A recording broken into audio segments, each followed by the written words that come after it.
LSU's road to a repeat has been a little bumpy, with 5 losses and a bunch of distractions along the way. I'm fed up.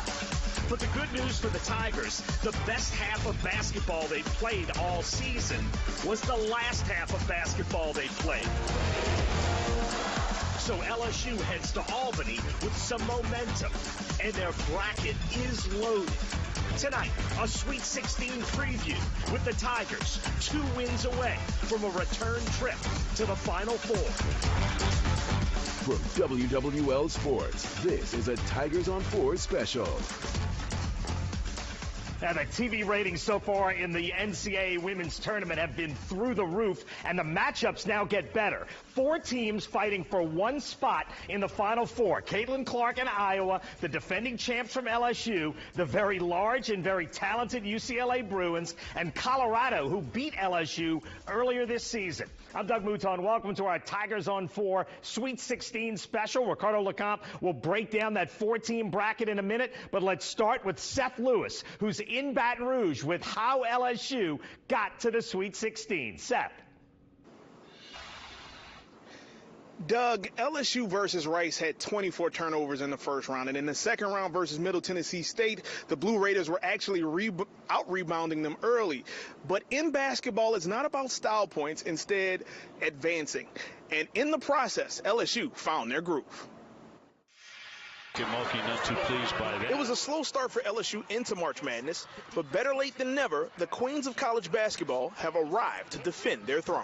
It was like either win or go home. If you want to win, play like you want to win. If we were just playing lackadaisical and like we were just going to come in here and walk in and win, and that wasn't the case. That second half was the energy and the momentum we needed to get this NCAA tournament rolling for us. The Lady Tigers' play looked uninspired through the first 6 quarters of the tournament, and they trailed Middle Tennessee by as much as 9 in the third quarter. Then, LSU had a defensive awakening, sparking a 51-15 run over the last 18 minutes. Defensively is what we turned up. We turned that up in the second half. We knew we could score offensively, but defensively we needed more energy. We needed more deflections, more steals, more blocks, and I think we've done that. I feed off of blocks. I feed off of steals. And if any team watches this, transition is our bread and butter. And once we get that, we get into the flow of the rhythm of the game and everything, and then shots start to fall, and then passes start to be open, and people start to be open because nobody knows where to go when to guard. I think that when we play like that, not many people can beat us. I think that when we stick to our principles and we follow what we're supposed to do, and we don't do our own thing, we're a great team. Now, LSU packs their bag for the Sweet 16. An expected outcome on the surface, but a new journey for stars like Anissa Morrow and Michaela Williams, which only adds fuel in their flight back to the top. As a freshman, it's kind of unbelievable. You know, as a little girl, you dream to be in this type of position. So I'm just excited and blessed to even be this far in the tournament. I'm excited. I'm just proud of my team. Nissa's never been to the Sweet 16 before. You know what I'm saying? And she deserves this spotlight. She deserves this stage. Michaela's never been. You know, a lot of the freshmen never been. So I'm just happy that they get the opportunity to do that. Clark off the cross into the... In an Albany regional packed with star power, LSU will still be the headliner. The Tigers will not only be fighting for a spot back in the Final Four, but also the chance to help showcase the growth of this game. I'm really happy. Like, I'm so happy where the game is going. You got to give your flowers to the people before. So the players in the WNBA, us doing it for them because they didn't have these things and have these opportunities. And that's why I do it. I want everybody to get the same recognition. I want everybody to get the same thing, not just in college. Just doing whatever it takes to grow sports. I mean, I think we're literally going up. We're going up by the day. I mean, I love being a part of history.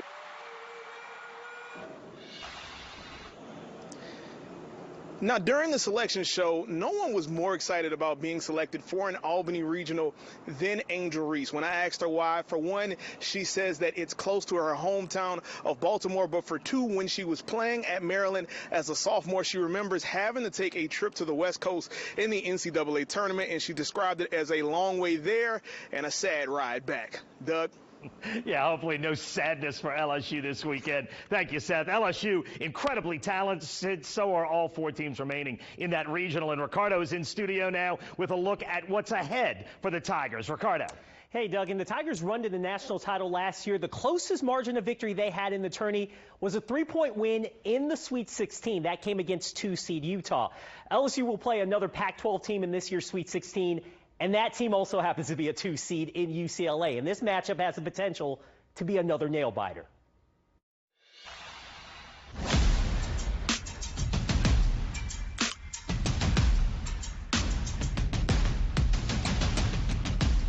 The college basketball world wants a rematch of last year's championship game in this year's Elite Eight. LSU and Iowa, and two of the sport's biggest stars in Caitlin Clark and Angel Reese, battling for that trip to Cleveland for the Final Four. But that final in Dallas last year doesn't happen if LSU didn't survive this regional semifinal game in Greenville, South Carolina. LSU is a lead once again. And the Tigers expecting the same fight in the Sweet 16 this year. UCLA proved it can fight back, doing so in the second half to beat Creighton in the round of 32. The sophomore duo of guard Kiki Rice and center Lauren Betts led the rally. Both combined to score 44 points. At this point in the season, it's one game and you're out. So I just knew that I needed to do whatever I had to do to, help my team win, whether that was, feeding the ball to Lauren. Lauren was so great in there, scoring, doing whatever. And I think I just was focused on that. It feels good right now, but we got to focus on our next game and just get ready for that. And I know our coaches are going to do a really good job of just keeping us present and making sure we work hard every day in practice. The Bruins boast size. They are top 25 in the country in blocks and are battle-tested, thanks to a competitive Pac-12 conference that got a total of 5 teams in this year's Sweet 16. We have prepared each other to be ready for big moments, the intensity that you have to come and be ready to play with, and the solutions you have to find with all the different styles of play. If the Tigers advance past UCLA, Iowa or Colorado awaits. LSU either gets a chance at revenge, the Tigers drop their season opener to the Buffs, or gets that highly anticipated rematch with Clark and the Hawkeyes, who also outlasted a tough team in West Virginia to get a second-round victory. To be honest, looking back on our journey last year, to me, this is one of the hardest rounds in the NCAA tournament. Everybody's really good. You're expected to win. You're on your home court. We have all the pressure in the world. They have absolutely nothing to lose to come in here and upset us, and we found a way to win. And it won't get any easier as all 4 teams march towards Albany, New York. Both LSU and Iowa are the betting favorites in their Sweet 16 games, Doug. Yeah, thanks, Ricardo. Meanwhile, time to get some analysis now. So we turn to the winningest women's college basketball coach in Louisiana history, Lisa Stockton. Lisa stopped by the Channel 4 studio yesterday. All right, Lisa, I know you saw both UCLA and Iowa play. Everybody said this was the toughest bracket in the tournament on the day it was announced. Do you see it that way? Is this the toughest bracket? And after seeing those 3 teams especially, what do you think heading into the Sweet 16? I mean, those are tremendous games. Everything was close. And I think across the board it's been really close. But, yeah, it's a tough bracket. And even a Creighton that people don't know a lot about, their 3-point threat, like Middle Tennessee, is a great equalizer. So I think it's a tough bracket. I want to ask you about what Angel Reese talked about, the growth of women's basketball. You took Tulane to the tournament 11 times. You've seen this tournament when it looked very different than it does today. First of all, how proud are you of where it's come and being, a significant part of that? And how would you describe where it is now to where it was 20 years ago?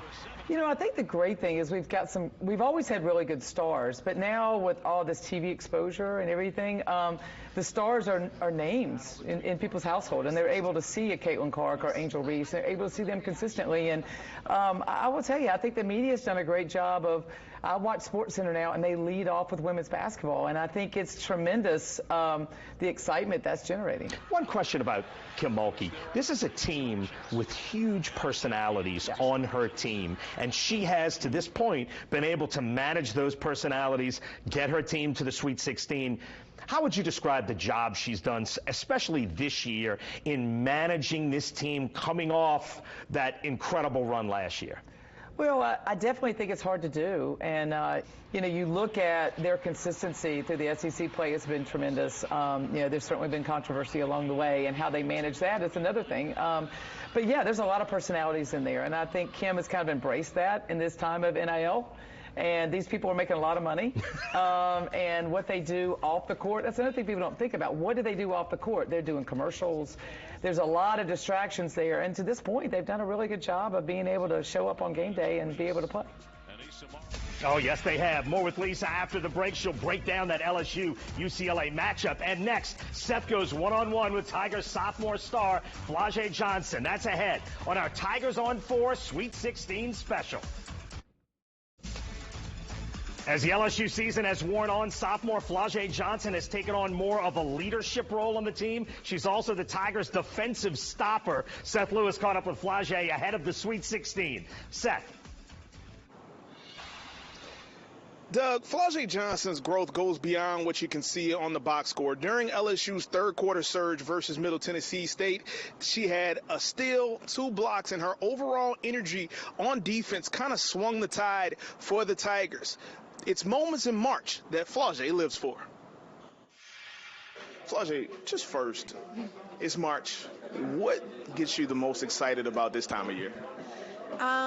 Just the fact that it's winter, go home. Like, if you lose, you out of there. So, it's not a second chance. It's not a bracket play pool game. Like, nah, like, you out of there. So, for me, it's just that, like, knowing that it could be your last game.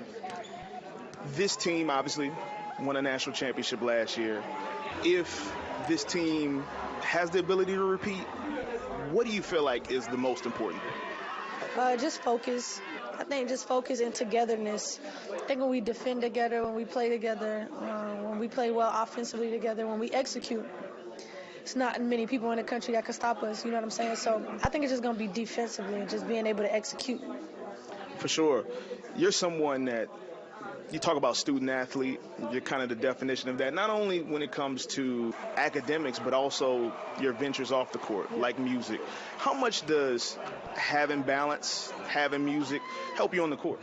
It helped me a lot on the court. Music is like kind of my therapy, you know what I'm saying? But I don't really work on music during a time like this. Like March Madness, I'm focused on March, like, you know what I'm saying? So, I probably have music dropping and stuff, but that's nothing that I'm physically doing. It's just I got a team that do all that stuff. So I'm really just focused on March and focused on winning, focused on basketball. But music definitely helped me get through everything. Like, I listen to my music before the games and stuff like that. So it's definitely like a therapy for me.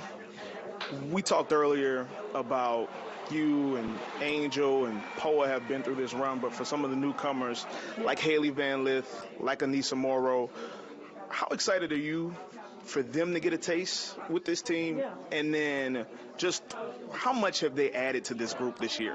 No, it's fun. It's like everybody get their moment. Like, you know what I'm saying? Everybody get their moment. And I'm really excited for this group. Like, we play well together. You know what I'm saying? We practice hard together. And our growth has been evident, especially on the defensive end. So just letting them have that moment, like letting them feel the experience is going to be fun. And Michaela Williams is a freshman coming into this, just like you were last year. What advice have you given her about the tournament and about March? Yeah, it's just like, do you. Like, be one of the best freshmen in the country. That's who she is. And it's just like, her coming off the injury or whatever, it's been a little, just getting her back in a rhythm. You know what I'm saying? But I feel like she'll be back into that rhythm. So when we hit the, Albany or whatever, she'll be ready to go. Head coach Kim Mulkey said Sunday that Flau'jae's confidence right now is unbelievable, and she is just starting to learn this game. She is so fun to watch. Doug? Yeah, no question about that, Seth. More now from Lisa Stockton, who just announced her retirement after more than 30 years coaching women's college basketball. Lisa stopped by the Channel 4 studios yesterday. When you look at what UCLA can do and who LSU is, how do you look at that matchup? Well, the interesting thing is we were in the Cayman Islands with both teams. I don't know that I've ever been so impressed with the size of a team as I was UCLA. Like, watching them across the board, their guards, everyone across the boards. Obviously, Betts has been injured some this year, and now she's back. But, it's going to be an interesting game. I think just the size of UCLA was going to be a lot different than what LSU's used to seeing. But, boy, the speed and just what LSU can do in the transition game is something special, too. So I think it's going to be a great matchup. In the last couple of years, especially against South Carolina, LSU has struggled a little bit with size. Yeah. It's been a problem for that team. Well, I think a couple things, just looking at these stats. LSU scores 75% of their points in transition, putbacks, and the free throw line. That's a lot, so if a team can neutralize any of those areas, it's going to be a factor. And also, you've got two teams on a neutral court. How is that going to play? You don't have that home seed as they've been having. So I think it's going to be a great game. All right, if I put you on the spot and say, give me a team that if I gave you $100 and said you got to bet on one of these teams coming out of this bracket, one of these 4 teams, who do you think has the best shot? I'm a Louisiana girl, and I'm supposed to do this. I don't know if I can do that. I don't know. I gotta tell you, I think UCLA is going to be a pretty good opponent against them just because of their depth.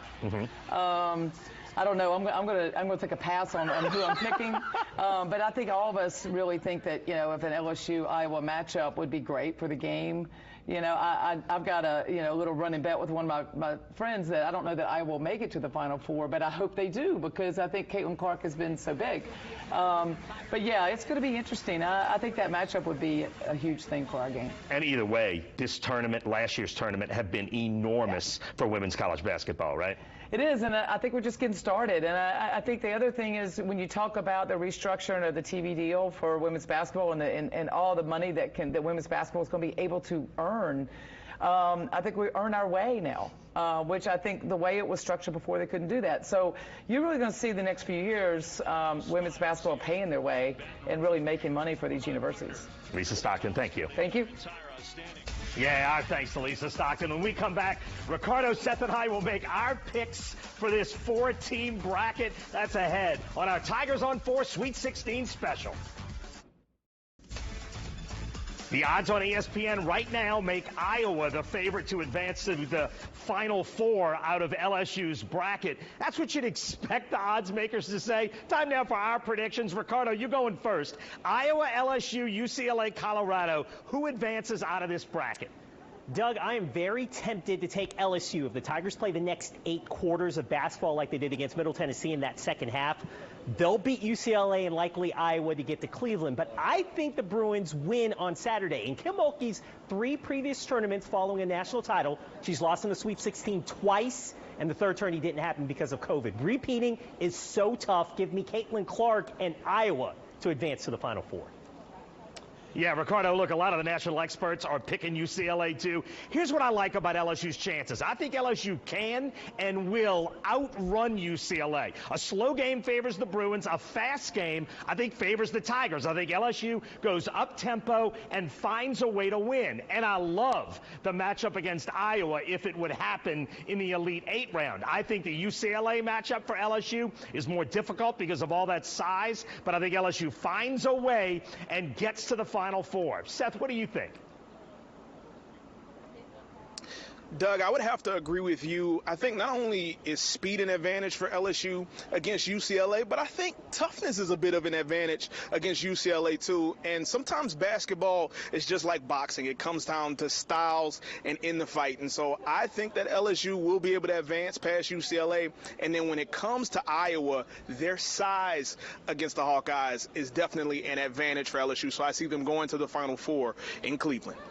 All right, look, thanks, guys. LSU's bracket will play Saturday and Monday. The Tigers and the UCLA Bruins tip off at noon on Saturday. Iowa and Colorado will play after that. We are back with more of our Tigers on 4 Sweet 16 special in a minute.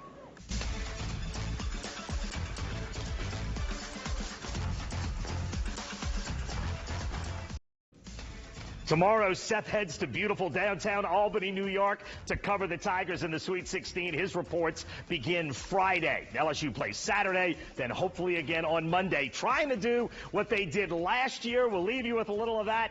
And thanks for watching our Tigers on 4 special.